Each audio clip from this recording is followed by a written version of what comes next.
Hi everyone, welcome back to Nalina hub ಚಾನಲ್ಗೆ ಸ್ವಾಗತ. Friends, ಇವತ್ತು ಗೋಲ್ಡನ್ ರೂಲ್ಸ್. ಒಂದು ಮನೆ ಸಂತೋಷವಾಗಿರಬೇಕಾದ್ರೆ ಮನೆ ಮ್ಯಾನೇಜ್ಮೆಂಟ್ ಹೇಗಿರಬೇಕು, ಅದಕ್ಕೆ 7 ಗೋಲ್ಡನ್ ರೂಲ್ಸ್ಗಳಿವೆ. ಅವು ಯಾವಂತ ನೋಡೋಣ.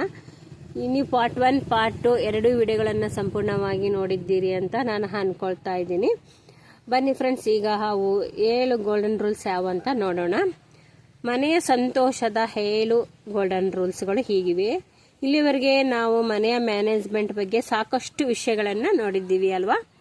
ಈಗ ಈ ಸಂಪೂರ್ಣ ವಿಡಿಯೋವನ್ನು ಕೇವಲ ಗೋಲ್ಡನ್ ರೂಲ್ಸ್ಗಳಲ್ಲಿ ನೆನ್ಪಿಟ್ಕೊಳ್ಳೋಣ ನಾವು. Rule number 1, love more judge less. ನೋಡ್ರಿ, ಯಾರಿಗೆ ಆದ್ರೆ ನಾವು ಪ್ರೀತಿಯನ್ನ ಹೆಚ್ಚು ಕೊಡಬೇಕು, ಯಾರನ್ನೇ ಆಗಲಿ ಜಡ್ಜ್ ಮಾಡಬಾರ್ದು. ಮನೆಯವರನ್ನು ಟೀಕಿಸುವುದಕ್ಕಿಂತ ಅವರನ್ನು ಹೆಚ್ಚು ಪ್ರೀತಿಸಿ.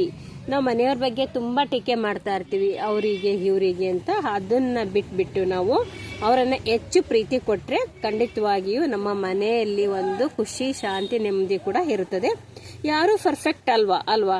ನಮ್ಮ ಮನುಷ್ಯ ಅಂತ ಅಂದಮೇಲೆ ಎಲ್ಲರೂ ಒಂದಲ್ಲ ಒಂದು ತಪ್ಪು ಮಾಡೇ ಮಾಡ್ತಾರೆ. ಯಾರು ಕೂಡ ಪರ್ಫೆಕ್ಟ್ ಇರೋಕ್ಕೆ ಸಾಧ್ಯನೇ ಇಲ್ಲ.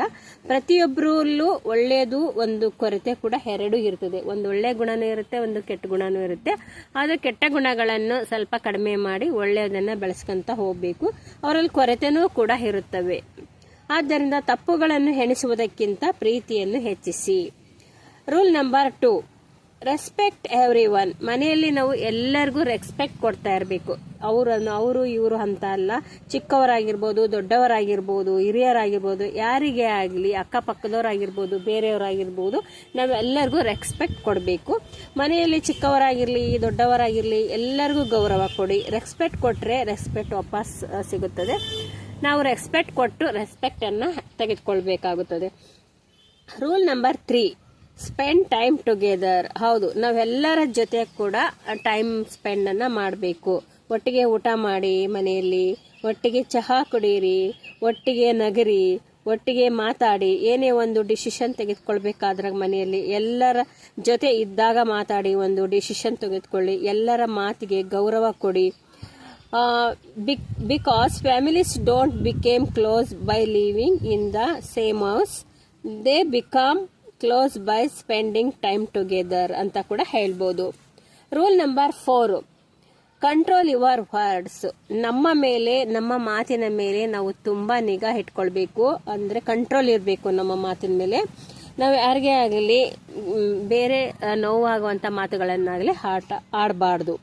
ನಮ್ಮ ಮಾತುಗಳು ಔಷಧಿಯೂ ಆಗ್ಬಹುದು, ಒಂದು ಗಾಯವೂ ಕೂಡ ಆಗ್ಬಹುದು ಅಲ್ವಾ ಫ್ರೆಂಡ್ಸ್. ನಮ್ಮ ಮಾತುಗಳು ಒಬ್ಬೊಬ್ಬರಿಗೆ ಔಷಧಿಯಾಗಿ ಆಗ್ತವೆ, ಇನ್ನೊಬ್ಬರಿಗೆ ಗಾಯನೂ ಕೂಡ ಆಗ್ತವೆ. ಆದ್ದರಿಂದ ಮಾತನಾಡುವಾಗ ಮೊದಲು ನಾವು ಯೋಚಿಸಿ ಮಾತನಾಡಬೇಕು. ಥಿಂಕ್ ಬಿಫೋರ್ ಯುವರ್ ಸ್ಪೀಕ್ ಅಂತ ಕೂಡ ಹೇಳ್ಬೋದು. Rule number 5, be thankful. ಯಾವಾಗಲೂ ನಾವು ಯಾರೇ ಕೆಲಸ ಮಾಡಿದ್ರು ಒಳ್ಳೇದು ಮಾಡಲಿ, ಅವ್ರಿಗೊಂದು ಥ್ಯಾಂಕ್ ಯು ಅಂತ ಹೇಳಬೇಕು. ಪ್ರತಿದಿನ ನಮ್ಮ ಕುಟುಂಬಕ್ಕಾಗಿ ಧನ್ಯವಾದ ಹೇಳಿ. ನಿಮ್ಮ ತಂದೆ ತಾಯಿಗೆ ಧನ್ಯವಾದ ಹೇಳಿ. ನಿಮ್ಮ ಜೀವನ ಸಂಗಾತಿಗೆ ಧನ್ಯವಾದ ಹೇಳಿ. ನಿಮ್ಮ ಮಕ್ಕಳಿಗೆ ಪ್ರೀತಿ ತೋರಿಸಿ. ನಿಮ್ಮ ಹೆಂಡತಿ ಚೆನ್ನಾಗಿ ಅಡುಗೆ ಮಾಡಿ ನಿಮ್ಮ ಚೆನ್ನಾಗಿ ನೋಡ್ಕೊಂಡ್ಲು ಅಂತಂದ್ರೆ ಅವಳಿಗೂ ಕೂಡ ಒಂದು ಧನ್ಯವಾದ ಹೇಳಿ. ನಿಮ್ಮ ತಂದೆ ತಾಯಿಗಳಿಗೂ ಕೂಡ ಧನ್ಯವಾದ ಹೇಳಿ. ಗ್ರಾಟಿಟ್ಯೂಡ್ ಬ್ರಿಂಗ್ಸ್ ಹ್ಯಾಪಿನೆಸ್ ಅಲ್ವಾ. ನಮಗೊಂದು ಖುಷಿ ತಂದ್ಕೊಡೋದೇ ಈ ಗ್ರಾಟಿಟ್ಯೂಡ್ ಅನ್ನೋದು. Rule number 5, solve problems together. ಎಲ್ಲ ಪ್ರಾಬ್ಲಮ್ಸ್ ಅನ್ನು ನಾವು ಒಟ್ಟಿಗೆ ಸೇರಿ ಅದನ್ನ ಬಗೆಹರಿಸ್ಕೋಬೇಕು. ಸಮಸ್ಯೆಗಳು ಎಲ್ಲರ ಜೀವನದಲ್ಲಿ ಬರುತ್ತವೆ, ಆದರೆ ಒಳ್ಳೆ ಕುಟುಂಬ ಸಮಸ್ಯೆಯಿಂದ ಓಡುವುದಿಲ್ಲ ಅಲ್ವಾ. ಒಟ್ಟಿಗೆ ನಿಂತು ಪರಿಹಾರ ಹುಡುಕುತ್ತದೆ. ಎಲ್ಲರಿಗೂ ಒಂದಲ್ಲ ಒಬ್ಬರಿಗೆ ಸಮಸ್ಯೆಗಳು ಬಂದೇ ಬರ್ತವೆ, ಆದ್ರೆ ಸಮಸ್ಯೆಗಳನ್ನ ನೋಡಿ ನಾವು ಓಡಿ ಹೋಗೋದಿಲ್ಲ. ಒಟ್ಟಿಗೆ ಕುಟುಂಬ ಅವುಗಳನ್ನ ಎದುರಿಸಿ ಪರಿಹಾರವನ್ನ ಹುಡುಕಬೇಕಾಗುತ್ತದೆ. Don't fight each others, fight the problems together. ನೋಡಿ ಅಲ್ವಾ, ನಾವು ಯಾವಾಗಲೂ ಪ್ರಾಬ್ಲಮ್ಸ್ ಅನ್ನ ಒಟ್ಟಿಗೆ ಸೇರಿ ಅದನ್ನ ಸಾಲ್ವ್ ಮಾಡಬೇಕಾಗುತ್ತದೆ. Rule number 7, keep learning. ಒಳ್ಳೆ ಮನೆ ಒಂದೇ ದಿನದಲ್ಲಿ ನಿರ್ಮಾಣವಾಗುವುದಿಲ್ಲ ಫ್ರೆಂಡ್ಸ್. ಪ್ರತಿದಿನ ಕಲಿಬೇಕು, ಪ್ರತಿದಿನ ಬದಲಾಗಬೇಕು, ಪ್ರತಿದಿನ ಉತ್ತಮ ವ್ಯಕ್ತಿಯಾಗಬೇಕು. ಯಾಕೆಂದ್ರೆ better people make better families, better families make better society. ಅದಕ್ಕೆ ನಾವು ಒಂದು ಸೊಸೈಟಿಗೆ ನಾವು ಬೆಟರ್ ಆಗಿರ್ಬೇಕಂದ್ರೆ ನಾವು ಪ್ರತಿದಿನ ಅಪ್ಡೇಟ್ ಆಗ್ತಾ ಇರಬೇಕು, ಪ್ರತಿದಿನ ಎಲ್ಲಕ್ಕೂ ಹೊಂದ್ಕೊಂಡು ಬದಲಾಗ್ತಾ ಹೋಗ್ಬೇಕು, ಒಂದು ಒಳ್ಳೆಯ ಉತ್ತಮ ವ್ಯಕ್ತಿ ಆಗೋಕ್ಕೆ ನಾವು ಟ್ರೈ ಮಾಡಬೇಕು. ನಾನು ಎಮೋಷನಲ್ ಮ್ಯಾನೇಜ್ಮೆಂಟ್ ಅಂತ ಹೇಳಿದ್ನಲ್ಲ, ಈಗ ಹೇಳ್ತಾ ಇದ್ದೀನಿ ಫ್ರೆಂಡ್ಸ್. ಜೀವನದಲ್ಲಿ ನಾವು ಹಣವನ್ನು ಮತ್ತೆ ಸಂಪಾದಿಸ್ಬೋದು, ಮನೆ ಕಟ್ಬೋದು, ಕಾರ್ ಖರೀದಿಸಬಹುದು, ಆದರೆ ಕಳೆದು ಹೋದ ಸಮಯವನ್ನು ಮರಳಿ ಪಡೆಯುವುದು ಸಾಧ್ಯವಿಲ್ಲ ಅಲ್ವಾ? ಕಳೆದು ಹೋದ ಸಂಬಂಧಗಳನ್ನು ಯಾವಾಗಲೂ ಸರಿಪಡಿಸಲು ಸಾಧ್ಯವಾಗೋದಿಲ್ಲ ಫ್ರೆಂಡ್ಸ್. ಆದ್ದರಿಂದ ಇನ್ನೂ ಸಮಯ ಇರುವಾಗಲೇ ನಿಮ್ಮ ಕುಟುಂಬವನ್ನು ಪ್ರೀತಿಸಿ ಅವರ ಜೊತೆ ಸಮಯ ಕಳೆಯಿರಿ. ನಾವು ಒಂದು ಕುಟುಂಬವನ್ನು ಕಳ್ಕೊಂಡ್ವಿ ಅಂದರೆ ಮತ್ತೆ ಸಿಗೋದಿಲ್ಲ ಫ್ರೆಂಡ್ಸ್. ಅವರನ್ನು ಇರುವಾಗಲೇ ನಾವು ಸರಿಪಡಿಸಿ ಅವ್ರ ಜೊತೆ ಪ್ರೀತಿಯಿಂದ ಇರೋದನ್ನು ನಾವು ನೋಡಬೇಕಾಗುತ್ತದೆ, ಅವ್ರ ಜೊತೆ ಸಮಯ ಕಳೆಯಬೇಕಾಗುತ್ತದೆ. ಅವರ ಮಾತುಗಳನ್ನು ಕೇಳಿ ಅವರನ್ನು ಗೌರವಿಸಿ. ಒಂದು ಸಂತೋಷದ ಮನೆ ಅದೃಷ್ಟದಿಂದ ಸಿಗೋದಿಲ್ಲ ಫ್ರೆಂಡ್ಸ್, ಅದು ಪ್ರತಿದಿನ ಮಾಡುವ ಸಣ್ಣ ಸಣ್ಣ ಒಳ್ಳೆಯ ಅಭ್ಯಾಸಗಳಿಂದ ನಿರ್ಮಾಣವಾಗುತ್ತದೆ.